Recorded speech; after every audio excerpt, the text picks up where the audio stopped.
All right, let's go then with Adam, because we prioritize the theists generally. Yeah, don't hit the red one. No, I'm not. I'm going to put Adam on the air from West Virginia. Hi, Adam. Hello. How are you? Good, how are you? Freaking awesome. So go ahead. I just wanted to ask why you don't believe. Haven't seen any good evidence. Do you have some? Yeah, I do. Let's hear it. You could change my life right now. Can I ask a question first? You just did. Any more? Yeah. Go for it. Are you a naturalist as well, or just an atheist? How would you define naturalist?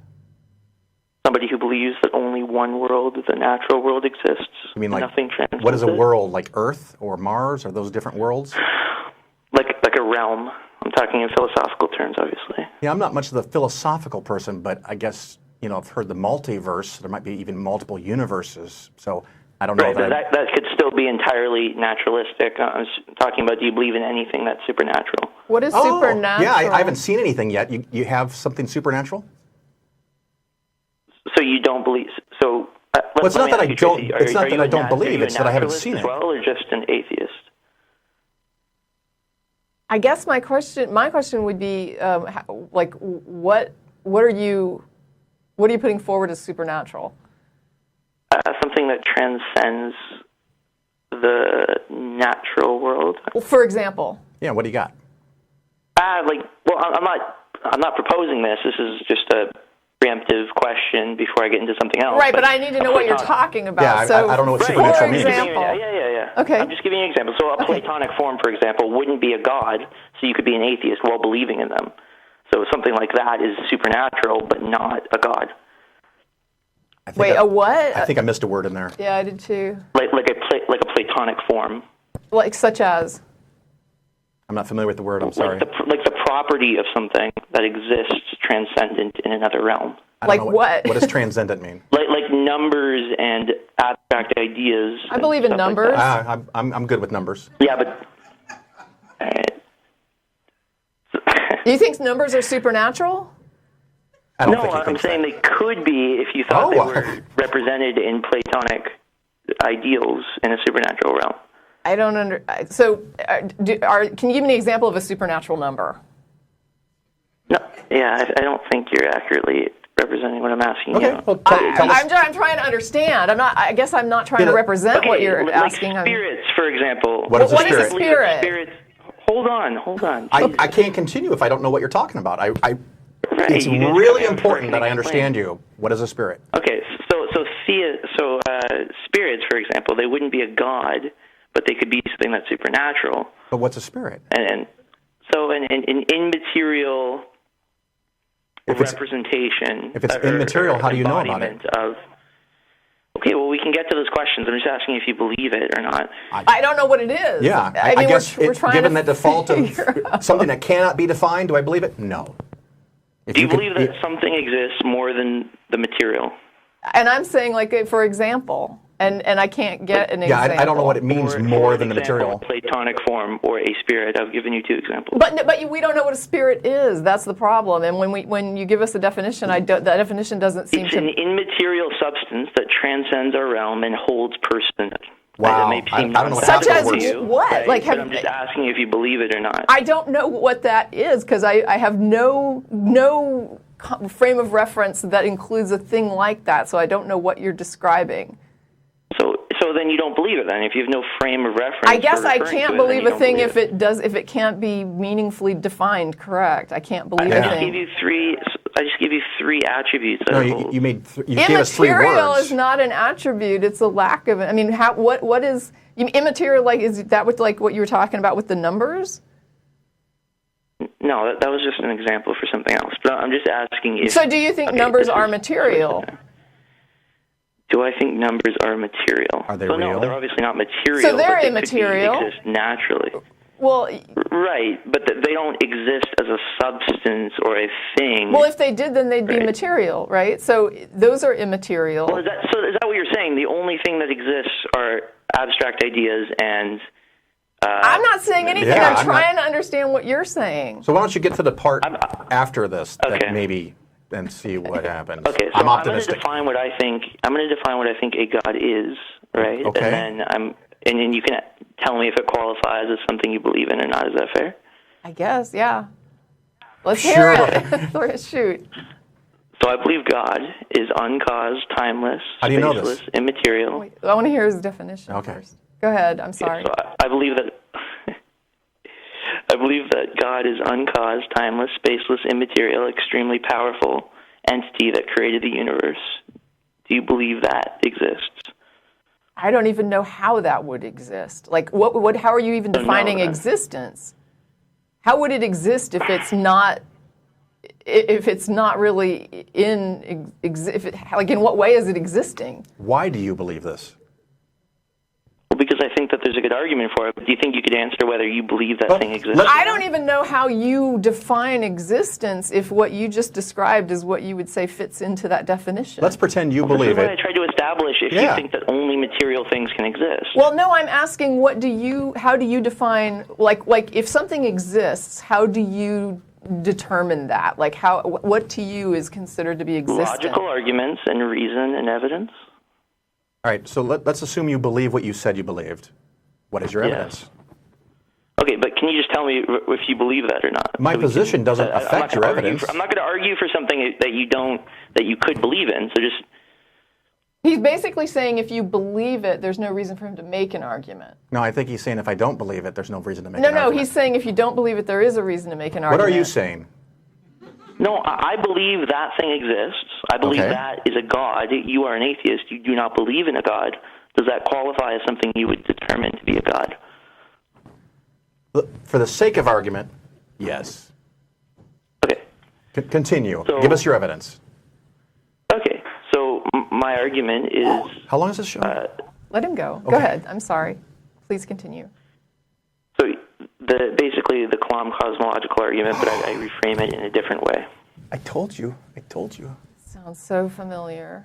Yeah, I don't do arguments. That's more of a Matt thing. I consider arguments. You don't do arguments? I consider them verbal masturbation. Yeah, I tend to it's say just a bunch of words. At the end of the day, an argument to me is like a hypothesis, and then the question becomes, how are you going to test for it? I'm presenting a formal logical argument. That's fine, and I'm assuming that at the end of your argument, the answer is, and so therefore this thing that I just described exists and is a God. And so my question, my question is, let's skip to the end. Okay. You've got this concept now that is like this God that you just described as having the attributes you described, and you've explained. Let's just say you gave a formal argument that you accept as coming to that conclusion, and we've heard it, and we think, ooh, that's an interesting argument. Yeah. Now, how do we test to make sure that it's actually correct? It's not about. I'm presenting a logical argument. Yeah, right. We've granted you. You're giving us the kind of the reason why you think that this thing must be or could be, right? That's what this would come down to. It's deductive. It's not even. Right, but at the end of the day, it only matters if we can actually test to see if what you've concluded is in reality there. Are you denying logic? No, I'm saying that what logic would provide you would be the reason for why you think this. But in order for us to test that it actually does correspond to reality, then we should have some method to test for it. So we get to the end of your argument. Everybody says, wow, it really sounds like this makes sense. How do we make sure that it's actually true? You only believe in things that can be tested. Well, no, we have to confirm it. Don't you think that verifying what you believe is important? Yeah, that's why I have a premise form argument. So the conclusion is... But that's not verification. Yeah, for the moment, we're going to pretend that we agree with your argument. Okay. Just skip to the end.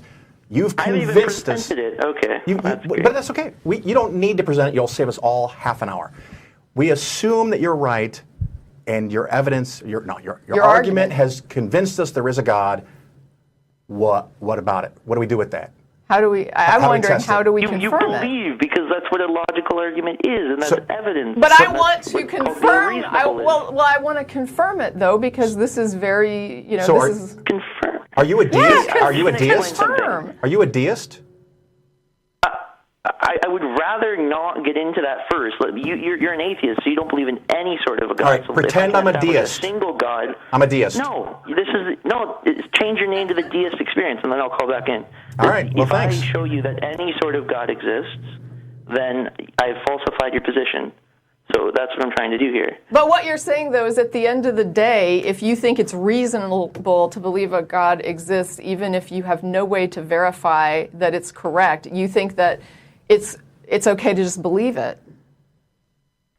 Yes, because it's the most reasonable conclusion. Okay, so you're using the argument from it just makes sense to me. And I don't find that to be convincing. It has to be true. What? It has to be true. I'm giving you two premises and a conclusion. The conclusion necessarily follows. Now, the premises could be unsound. That's entirely possible. But right? How would we know? How would we know that there isn't a problem with some of the premises if we can't test to make sure the conclusion is accurate?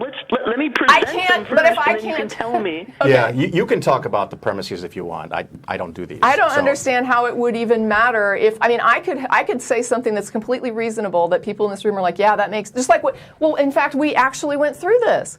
It made sense to me to pay off my mortgage early because then I don't have a mortgage payment in retirement. And since I'll be on a restricted income in retirement, I don't want to have to pay the mortgage. So it made sense to me. There's a difference between making actions and believing something exists or not, okay? What I'm trying to explain to you is that all it took was for Phil to explain the math to me at my dining room table to show me that, oh, there's other ways of looking at this that I didn't consider that actually may invalidate my prior mode of thinking. Okay, so give me those reasons. That's what philosophical What I'm saying is if you give your reasons and we agree with you, we still, all three of us, don't know if we're right. So it doesn't matter at the end of the argument unless we can confirm it. So there's two premises and a conclusion. If the premises are true, the conclusion is necessarily true, and it is reasonable to believe what's true. We can agree on that? Right, but what I'm saying is that just because we agree that what you would put forward makes sense doesn't mean that we're right. And if you were following that logic and you wanted to convince us with this argument that there was a God, and we just jumped to the end and said, okay, there is a God, you still don't want to go on. I said, assume you're right. Your argument wins. There is a God. Now what? Okay, great. I've destroyed the show then. Thank you. So your position is falsified then. Okay, thank you for calling. Your position's wrong. And it means nothing. So you're basically saying that nothing. What do you mean it means nothing? He just asked you what that would mean. You've converted me to a deist. I believe in God. Now what? Okay. Now you're a more reasonable person. Oh, Jesus. Goodbye. Where are we at? It's the red one. Is that it? Yeah, that's it. Yeah, that's it. Wow. If there's a problem in your argument that we do not see, then when we get to the end of it and we all agree that the argument is correct, we can still be wrong. That's why verification is important. This is why when you have a hypothesis, you don't just stop and say, wow, that's a really good hypothesis. Let's just proceed as though it's true. You don't do that. You have to be able to verify. There is no reason to, and what Phil is asking is, let's say that you hit the point where you can't verify. And you have this idea that says, well, this seems to be pointing to this, but we can't test it, we can't verify it, so we don't know. So why should we lend belief to it until we can verify it? Why not just say, I don't know, there's this argument for it that sounds really good, but we can't test, so therefore I don't know till we can figure out a way to test. And of course, the inherent problem with that argument, of course, it's flawed, and Matt's much better at explaining that than I'm ever going to be, but even if you get to the point that there is a God, what? Yeah, he has no attributes that it created the universe. It's like he's a God that exists in a way that doesn't exist. It's like he exists in a timeless, spaceless. Someone once asked he's powerful, but he's not really in this universe or whatever. And he's not manifesting. So what's the point? They said, Phil, how do you argue with a deist? And I said, why do you argue with a deist? I don't care. If you want to believe that, that's fine. It's as soon as you go to the next step when you think that I shouldn't teach about birth control in school that it becomes a problem. How are we doing?